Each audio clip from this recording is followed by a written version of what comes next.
Talk to me about isolation, because this is a whole nother ballgame that people, they just can't be used to. And the funny thing is, doctor, is that I've had a few prisoners on my show, and I had one on recently who spent 10 years in the California penal system, including 14 months in his jail cell without ever coming out. And for him, he's done this before, and so he's putting out lots of advice and thoughts on this, but most of us haven't.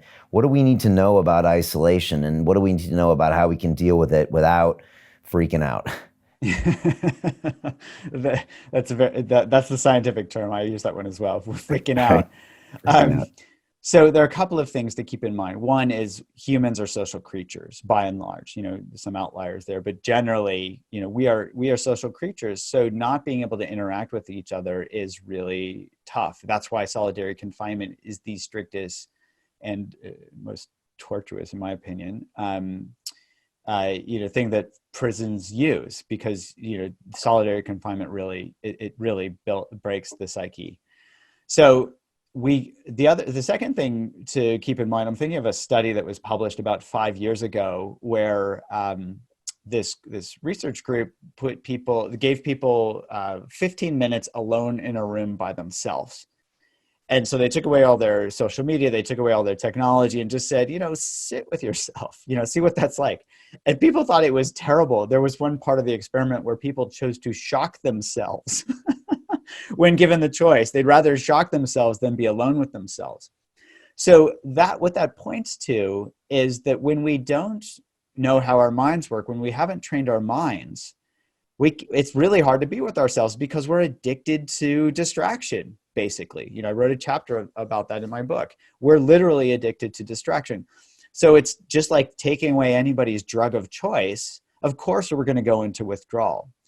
Now, the good news is, if we can see how this works, we can actually use this in ways where we can still connect with others, and we can also not freak out in the process. So look at folks like Nelson Mandela, right? A beautiful example of being imprisoned for, I don't know how many years, decades, right? Yeah, 27. So what did he do? He didn't freak out. It didn't break his spirit. He only got stronger. And we see this with many people who actually have the grounding to be able to be with themselves. He made that time very, very productive. And so folks can actually practice things. If they're alone, it's a great time to learn to meditate. There are great online resources. There are books. There are guided meditation. Why not learn to be with yourself now? Because this is one of the rare opportunities people are going to get where they're actually alone. So if it's kind of, if it's kind of forced, and it's really important that we all really socially isolate right now, that's the only way we're going to flatten these curves. So if we're doing this as a public service, we can start to actually play with, what's it like to be with myself? I've not actually done this before. Because we're going cold turkey. We're quitting interaction cold turkey. And we can also titrate that by getting on the phone with somebody, getting on video with somebody. Video is really helpful because facial expression and body language actually conveys more information than words do. So if folks can connect via technology, great.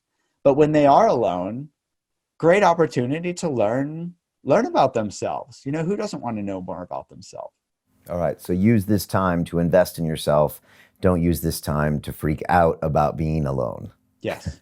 Okay. That's the bottom line. And use the video, because that's a way that we didn't have necessarily 20 years ago, where you can at least simulate it. And like you said, body language, facial expressions, that's what we crave. So understand that you should pull video into your life and make sure you can see people's faces and bodies, because that's going to give us something to tide us over, almost kind of food to keep us going. Is that right?